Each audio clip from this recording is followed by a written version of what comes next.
ኣብ ዝተፈላለዩ ሃገራት ዝነብሩ ዜጋታት ጥምረቶም ዝሐይሉሉን ባህላዊ ምውርራት ዘካይዱሉን ዓመታዊ ፌስቲቫል ከም ዘካይዱ ይፍለጥ። ከም መቐፀልታ ናይዚ ኤርትራውያን ነበርቲ ኢጣልያ ኣብ ዝሓለፈ ቀዳመ ሰንበት ፌስቲቫሎም ኣቃኒዖም ኣለዉ። ካብቲ ቦታ ዝበፅሐና ሓበሬታ ሃብቶም ፍረዝግያ ዋሂድዎ ኣሎ። ገብረ መስቀል ገብረ ዝጋብሔር ከቕርቦ እዩ።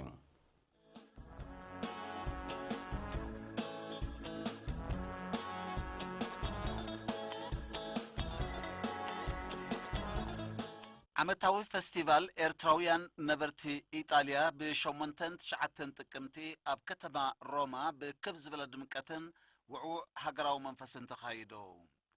ኣብቲ ፌስቲቫል ሚኒስትር ጉዳያት ወጻኢ አቶ ዑስማን ሳልሕ፣ አምባሳደር ኤርትራ በኢጣልያ አቶ ፍስሐጽዮን ጴጥሮስ፣ አምባሳደር ኤርትራ በዓባይ ብሪጣንያን ሰሜን አየርላንድን አቶ ስቲፋኖስ ሃብተማርያም ከምኡውን ልዕሊ 700 ዜጋታትን መሓዙት ኤርትራ ወጻእተኛታትን ተረኺቦም ነይሮም። ሚኒስትር ዑስማን ሳልሕ ነተሳተፍቲ ኣብ ዝሃቦ ሰሚናር ህዝብን መንግስትን ኤርትራ ሳላ ጽንዓቶምን መኸተኦምን አንጻር ኩሉ ተጻብኦታት ጸብለል ኢሎም ምህላኦም ኣብዚ እዋን እዚ ድማ ናጻ ፖለቲካዊ መስመሮም ብምውሓስ ምዝተፈላለየ ሃገራትን ውድባትን ኣብ ክልተ ኣውር ረብሓ ዝተሰረተ ሽርክነታዊ ዝምድነታት ይሃንጽ ከም ዘሎ ብዝርዝር ገሊጹ። ተሳተፍቲ ብወገኖም ዘላቂ ምዕባለ ንምርግጋጽ ብልዑል ተወፋይነት ንዝሰላሰል ዘሎ መደባት ልምዓትን መኸተን ዘለዎም ደገፍ ብምግላጽ ሃገራዊ ባህልን መንነትን ንምዕቃብን መደባት መኸተ ብምልኣት ንምዕዋትን ድልዋት ምህላዎም ኣረጋጊጾም። እቲ ፌስቲቫል ብዝተፈላለዩ ስነ-ጥበባውን ባህላውን መሰናድኦታት፣ ስፖርታዊ መደባት፣ ምርኢት ህፃናት፣ ምርኢት ቅዲ ክዳንን ካልእን ደሚቁ ምንባሩ ካብቲ ቦታ ዝበፅሐና ሓበሬታ ኣመልኪቱ። እዚ ከምዚ ኢሉ እንከሎ ሃገራዊ ማሕበር ደቂ ኣንስትዮ ኤርትራ ጨንፈር ሽወደን ብሓደን ክልተን ጥቅምቲ መንፈቃዊ ገምጋም ኣብ ከተማ ዮቶበሪ ኣካይዱ። ኣብቲ ኣኼባ 12 ንኡሳን ጨናፍር ማለት ስቶክሆል፣ ኦፕሳላ፣ ኦሮብሮ፣ ዮቶበሪ፣ ስካራ፣ ኡሜዮ፣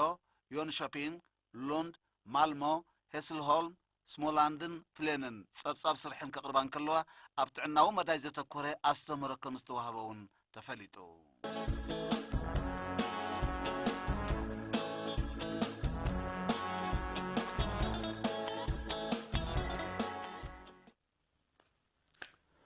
بقعت تمرت نمحيال عتوب كتل تجبار وطن تمرتاو كالندر كله حلافي جنفر منستر تمرت زوادو ممرهب تزجي كيداني أزخاخيرون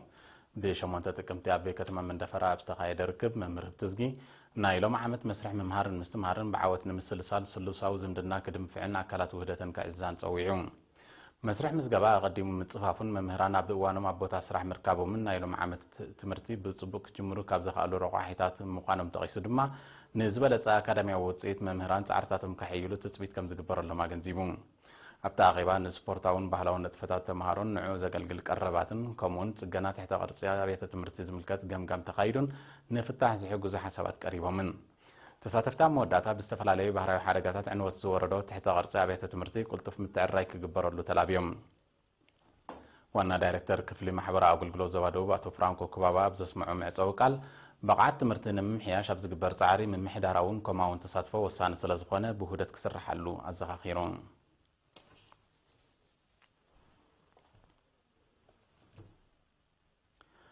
بمنستر عيان سبعة ودحنة زجبر لهم حاجز ناوت تمرتن عمتها وكفلتن عبد الرخيت فتيرو مع مزان نوم كجسجسو كم زت تبعهم تمهارو زواج شبارك حبيرهم نساتم نيرنا بزهاب وحبريتا بتحاجز تتبعهم عبد تمرتم توادرتك خاني يسعرهم هلهم حبيرهم ولد بوغنم بسنكي كتباو صقمات الدقم كاب معد تمرتي سنخول منبارهم بمذكر بزرخبو زلو دغف تتبعهم عبد تمرتم ككاتتلوم مخانم عبرهم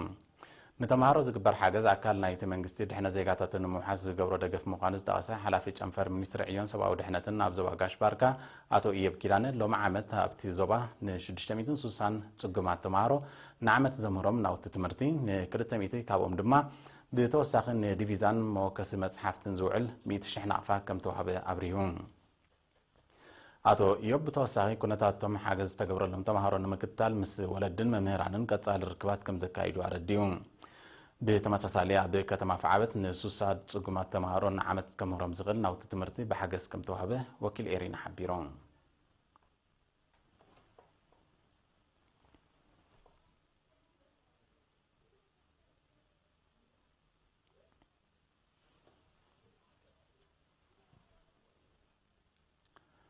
ኣብ ደቡባዊ ቀይሕ ባሕሪ ኣብ መዳይ ጥዕና ንዘሎ ነቕሓት ነበርቲ ክብ ብምባል ዝወፅኡ ውጥናት ንምዕዋዝ ዝተፈላለየ ንጥፈታት እዩ ዝካየድ ኣበርክቶ ኣካላትን ህዝብን ኣብዚ መዳይ ድማ ብቐሊል ዝጥመት ከም ዘይኮነ ኣየማትን ወኪል ኤሪና ኣብቲ ዞባ ኣሕመድ ዳኒ መሐመድ ንዝለኣኾ ጸብጻብ ሸዊት ገብረ ብርሃን መደባት ጥዕና በአድማዕነት ንኽትግበር ኣበርክቶ መሻርክትን ህዝብን ክሕይል ሓላፊ ጨንፈር ሚኒስትሪ ጥዕና ዞባ ደቡባዊ ቀይሕ ባሕሪ ኣቶ ኣሰፋው ገብረ ሚካኤል ኣዘኻኺሩ ኣቶ ኣሰፋው ኣብ ከተማ ዓሰብ ኣብ ዝገበሮ ርክብ ሚኒስትሪ ጥዕና ስፍሓትን ኣድማዕነትን ዝህቦ ኣገልግሎት ንምርግጋጽ ኣብ ቀጻሊ ጻዕሪ ከም ዝርከብ ብምጥቃስ ኣካላት ኣብ ኣቕርቦት መሳለጥያ ምጥርናፍ ዓድታትን ምውጋድ ጎዳእቲ ልምድታትን ዝገብርዎ ምድግጋፍ ኣብ ምዕዋት መደባት ዓቢ ደገፍ ከም ዘለዎ ኣብሪሁ ደገፍ መሻርክቲ እንተዘይህሉ ነይሩ ንኹለን ከባቢታትን ዓድታትን ዝሽፍን ዕውት መደባት ክታበት ክትግበር ኣንበይ ምተኻለን ዝበለ ኣቶ ኣሰፋው ራዕቂ ዓድታትን ጂኦግራፊያዊ ኣቀማምጣ ዞባን ዝኾነ ዝውጠን ስራሓት ብውህደት ክሰላሰል ዝያዳ ድርኺት ስለ ዝኾነ ብዝለዓለ ክድፍኣሉ ተላብዩ ዋና ዳይሬክተር ክፍሊ ማሕበራዊ ኣገልግሎት ዞባ ኣቶ ሕመድ ዓሊ በወገኑ ህዝቢ ብቐረባ ተጠቃሚ ዝተማልአ ማሕበራዊ ኣገልግሎት ንኽኸውን መንግስቲ ኣብ ኩለን ከባቢታት ኣገልግሎት ትምህርቲ ጥዕናን ቀረብ ጥሩይ ስተማይን ዘውሓሳ ዓበይቲ ስራሓት ከም ዘሰላሰለ ብምብራህ ህዝቢ ንዝወሃቦ ጥዕናዊ ምኽርን ጎስጓሳትን ብንቕሓት ክትግብሮ ፀዊዑ